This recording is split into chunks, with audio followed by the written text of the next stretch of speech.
Olá, internet! O meu nome é Ted. E o meu nome é Pedro. Nós somos da Universidade Federal do Rio Grande do Norte, aqui em Natal. E fazemos parte dos AstroTubers. Vamos trazer para vocês vídeos sobre astronomia, astrofísica e curiosidades. Não se esqueça de já clicar aqui em curtir, se inscrever no nosso canal E clicar no sininho para ativar as notificações para não perder os nossos próximos vídeos. Fechou?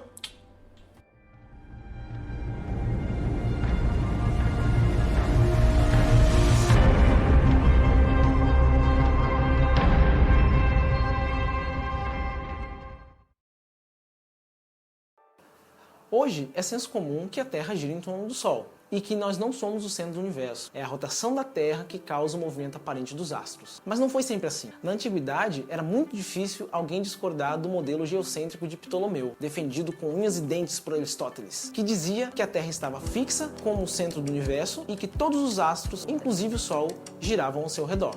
Essa visão equivocada sobre o nosso mundo dominou nosso pensamento por quase 1500 anos, até ser substituída pelo heliocentrismo, teoria popularizada por Nicolau Copérnico no século XV, mas que foi criada 1000 anos antes por Aristarco de Samos. O heliocentrismo é a teoria aceita até hoje sobre a dinâmica do nosso sistema, que por isso se chama Sistema Solar, pois tem o Sol como centro e os planetas giram ao seu redor. Mas, seja girando ao redor do Sol, como é o que é aceito e comprovado hoje, ou girando ao redor da Terra, que seria um real apocalipse, o conhecimento da existência de planetas veio há muito tempo com os babilônios na Mesopotâmia, no primeiro e no segundo milênio antes de Cristo, que já registravam a variação na posição dos planetas com o passar do ano. Mercúrio, Vênus, Marte e Saturno já eram conhecidos naquela época. Através da história, outras culturas também demonstraram profundo conhecimento na dinâmica dos planetas do nosso sistema. Mas, independente da cultura, sempre tínhamos os mesmos 6 planetas, incluindo a Terra. Somente depois da invenção do telescópio é que conseguimos detectar e definir os 8 planetas que conhecemos hoje.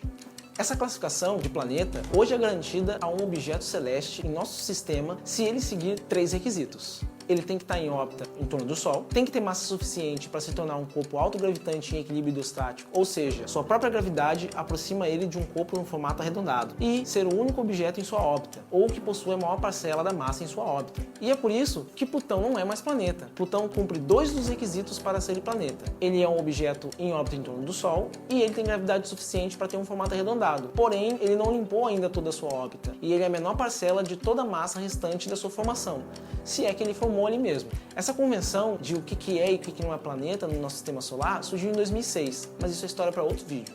A gente sabe então que, para nossa estrela, planetas é uma coisa corriqueira. Rochosos, gasosos, gelados, quentes. Mas, com uma variedade tão grande assim de planetas para uma única estrela, seria normal pensar que outras estrelas também possuem planetas, certo?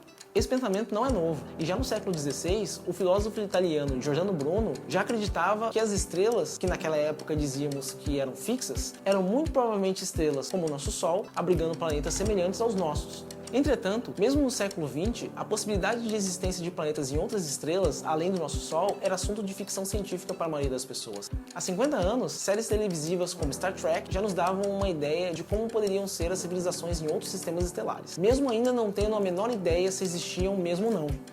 The Man Trap foi o primeiro episódio de Star Trek que foi ao ar em 1966. Nesse episódio, o capitão da Enterprise, James Kirk, e o Dr. Leonard McCoy descem no primeiro planeta apresentado pela série, o planeta M113. Quase 25 anos depois, agora no mundo real, 2 planetas são detectados ao redor do pulsar Lite. Esses foram os primeiros planetas a serem confirmados. Porém, o mais esquisito é que eles foram detectados em um pulsar, que é uma estrela de nêutrons que pulsa muito rapidamente. Mas naquela época, era esperado que planetas só existissem em torno de estrelas da sequência principal. Planetas em volta de pulsares, por mais louco que pareça, ainda não é o suficiente. Queremos planetas em torno de estrelas parecidas com o Sol. Eis que em 1995, os astrônomos suíços Michel Mayor e Didier Queloz anunciaram a descoberta do primeiro planeta orbitando uma estrela da sequência principal, 51 PEG-b. Agora sim, agora que sabemos que existem planetas por aí afora e que eles podem ser detectados, podemos tentar classificar e caracterizar esses novos mundos que a partir de agora chamaremos de exoplanetas. Exoplanetas são, então, planetas que orbitam outras estrelas que não o Sol. Mas não vá pensando que eles vão ser iguais aos planetas classe M do Star Trek, não. Os exoplanetas mais comuns encontrados são gigantescos, com órbitas de dias e muito próximos de suas estrelas. Enquanto que no Sistema Solar, o menor ano é o de Mercúrio, cerca de 88 dias, temos exoplanetas detectados com órbitas de horas em torno de sua estrela. Imagina você fazer um aniversário a cada 12 horas. haja bolo. Até o momento, temos 3.757 exoplanetas confirmados, em torno de 2.808 sistemas estelares. Colocando em perspectiva, se você vive na cidade e em alguma noite de céu aberto já parou para observar as estrelas e tentou contá-las, pode ser que você tenha conseguido, pois em um local com poluição luminosa de postes de luz e da cidade em geral, mesmo com o céu mais limpo possível, você iria enxergar cerca de 2.000 estrelas. Pois então, existem mais exoplanetas detectados do que estrelas que você pode contar no céu. Para o pessoal mais novo nessa área, ou mesmo para os curiosos, tudo isso parece muito lindo e perfeito. Tá, você está dizendo que tem planeta rodo e que eles foram detectados. Mas como? Como esses planetas foram detectados? Excelente pergunta, que eu mesmo fiz. Exoplanetas são objetos astronômicos ridiculamente pequenos e fracos em relação às suas estrelas, e sua detecção é feita, na grande maioria das vezes, de maneira indireta.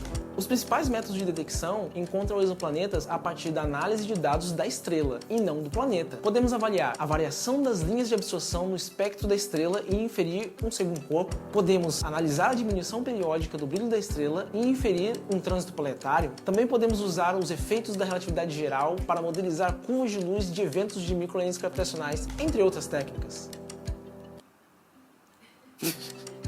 Eu sei. Tudo isso pareceu muito complexo e chato, mas acredite, não tem nada de chato aí. Complexo, às vezes, mas chato, nunca. É por isso que abordaremos as técnicas de detecção em detalhes em outros vídeos, para que você saiba não só o conceito, mas também a ciência da detecção de exoplanetas. Com essas técnicas, missões espaciais como a missão Corot e a missão Kepler nos ajudaram a criar um censo dos exoplanetas da nossa galáxia. E a cada nova missão, o número de exoplanetas descoberto cresce exponencialmente. Fazendo uma generalização, em 30 anos saímos do pensamento de Giordano Bruno, de deve haver outros planetas por aí, né? Para um novo paradigma, provavelmente existem mais planetas do que estrelas no nosso universo. Detectar esses exoplanetas, caracterizá-los e estudá-los talvez nos dê um melhor entendimento da formação e destino do nosso próprio planeta. Nesse primeiro vídeo, falamos um pouco da história do que conhecemos como Sistema Solar e o que é preciso para ser planeta. Descobrimos que existem planetas em outras estrelas chamados de exoplanetas, mas que eles não seguem o padrãozinho do nosso Sistema Solar. No próximo vídeo dessa série, falaremos sobre a técnica de detecção rockstar da ciência, o método transplanetário. Aqui no AstroTubers tem vídeo toda semana, então fique sintonizado e até a próxima!